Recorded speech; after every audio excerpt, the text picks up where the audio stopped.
झारखंड विधानसभा चुनाव में दूसरे चरण के लिए नामांकन का आज अंतिम दिन है। आज कई बड़े नाम अपना अपना नामांकन पर्चा भरेंगे।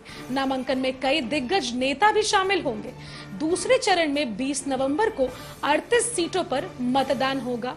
इसके लिए अब तक 632 प्रत्याशी नामांकन दाखिल कर चुके हैं। पर्चों की जांच कल की जाएगी और उम्मीदवार 1 नवंबर तक नाम वापस ले सकेंगे।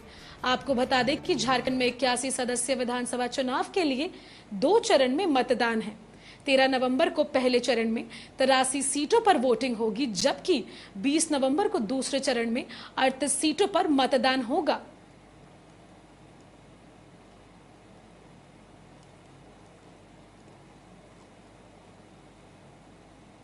इसी खबर पर ज्यादा जानकारी के लिए हमारे साथ हमारे सहयोगी राजीव सीधे जुड़ चुके हैं हमारे साथ। तो राजीव, झारखंड विधानसभा चुनाव के दूसरे चरण के लिए नामांकन का आज अंतिम दिन है। पूरा जो झारखंड है, राज्य की बात कर ली जाए तो बिल्कुल चुनावी माहौल बिगुल बच चुका है। ऐसे में दूसरे चरण के लिए नामांकन का आज आखिरी दिन है। कई बड़े नाम हैं जो अपना अपना नामांकन पर्चा दाखिल करेंगे। किन लोगों का नाम अभी तक सामने आ रहा है?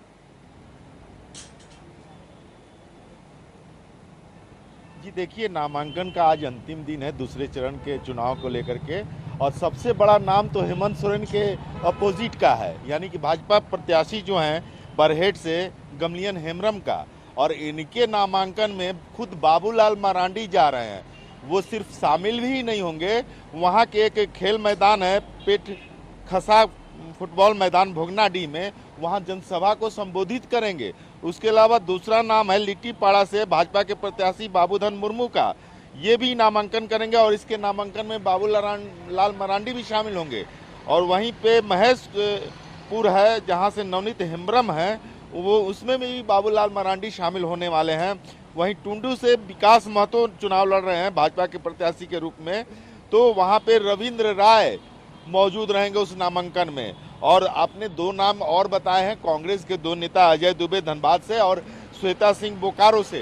तो ये दोनों नामांकन भी महत्वपूर्ण है, क्योंकि यहाँ से जो धनबाद है एक विधानसभा सीट, वहाँ से ढुलू महतो विधायक हुआ करते थे जो अब सांसद बन गए हैं। तो उन्होंने अपने भाई को वहाँ से शत्रुघ्न महतो को टिकट दिलवाया है, तो ये नाम भी महत्वपूर्ण है। वहीं बोकारो से ब्रिंची नारायण जो विधायक हैं, वर्तमान विधायक हैं, उनके विरुद्ध कांग्रेस के प्रत्याशी जो श्वेता सिंह है वो चुनाव लड़ेंगी। तो ये लड़ाई दिलचस्प है और नामांकन का अंतिम दौर है, तो ये लोग नामांकन आज दाखिल करेंगे। ये बड़े नाम हैं। और सबसे बड़ी बात है कि आपने ये भी जानकारी दी है कि 1 तारीख तक नामांकन वापस लिए जा सकते हैं आज के बाद, क्योंकि कल से स्क्रूटनी होगी, उसके बाद इस 2 दिन स्क्रूटनी चलेगी, उसके बाद तीसरे दिन से जो नामांकन वापस लेने के है। तो आप ये समझ लीजिए कि अब जो है चुनावी जो है बिगुल बच चुका है और नामांकन का दौर आज 3 बजे के बाद समाप्त हो जाएगा। तो यह कहने में कहीं गुरेज नहीं है कि चुनाव जो है अब दिलचस्प होता जा रहा है, क्योंकि प्रधानमंत्री भी चाईबासा में आ रहे हैं, पलामू में आ रहे हैं 4 नवंबर को। तो ये एक चुनावी बिगुल का एक शुरुआत कहा जाएगा। और इस दिन के साथ ही सारे नेता जोर शोर से उस तैयारी में लग गए हैं कि हम चुनाव जीतेंगे।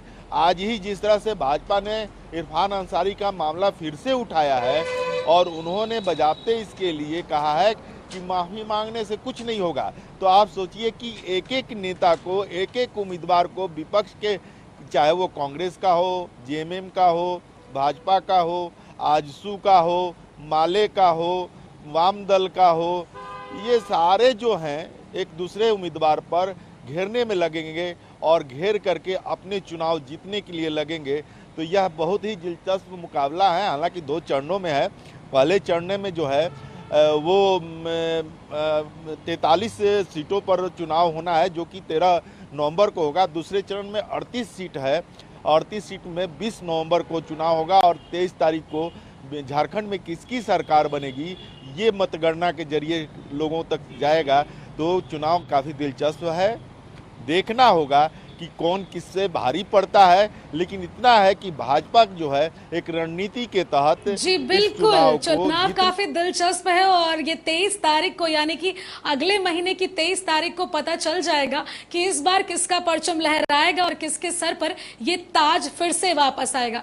राजीव जी, अभी आपने बात की कि सभी पार्टी जो है वो रेस नजर आ रही है, ऐसे में प्रधानमंत्री नरेंद्र मोदी का भी दौरा सामने आ रहा है, तो प्रचार प्रसार के लिए बीजेपी ने तो अपनी सूची जारी कर दी है। ऐसे में जेएमएम और कांग्रेस का क्या कुछ कहना है, उनके प्रचार प्रसार के लिए कितने लोग तैयार हैं?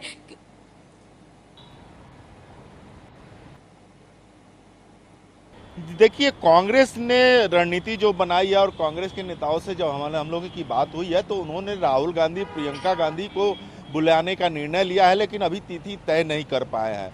और जेएमएम के स्टार प्रचारक तो हेमंत सोरेन है ही, कल्पना सोरेन ने उनका साथ दिया है और वो भी उस चुनाव प्रचार में जोर शोर से हिस्सा ले रही हैं और आम लोगों से जुड़ने की कोशिश कर रही हैं। जेएमएम का जो है कि चूंकि ये रीजनल पार्टी है तो इससे उनके स्टार प्रचारक कुछ लोग ही हैं, लेकिन कांग्रेस को तय करना होगा कि वो किन किन नेताओं को किन किन क्षेत्रों में, क्षेत्र वाइज, चूंकि विधानसभा क्षेत्र वाइज अगर कांग्रेस तैयारी नहीं करती है तो भाजपा के स्टार प्रचारक जो 40 लोगों का लिस्ट जारी किया है भाजपा ने, वो स्टार प्रचारक हर विधानसभा को टच करेंगे, वहां चुनावी सभा करेंगे, रोड शो करेंगे, जन जन तक जाएंगे, दरवाजे तक जाएंगे। तो वो रणनीति भाजपा की है। उसके बनिस्पत आप यूपीए यानी इंडी गठबंधन की बात कर ले तो कांग्रेस के पास राष्ट्रीय चेहरा है, राहुल गांधी हो, प्रियंका गांधी हो, या फिर उनके मल्लिकार्जुन खड़गे हों, बहुत सारे नाम हैं, ऐसे नाम नहीं है कि जो बहुत सारे नए चेहरे भी हैं, लेकिन वो किस तरह से उन लोगों को अपने क्षेत्र में, अपने सहयोगी के क्षेत्र में उतारने के लिए क्या स्ट्रेटजी बनाए हैं, वो अभी खुलासा उन्होंने नहीं किया है, न तिथि तय किया है। तो यह अभी उनके सामने आना बाकी है, लेकिन भाजपा ने पूरी रणनीति बनाती है, वो लिस्ट भी जारी कर दी है कि हमारे स्टार कैंपेनर कौन से होंगे, और प्रधानमंत्री का वो चुनावी सभा जो 4 नवंबर को तय कर दिया है।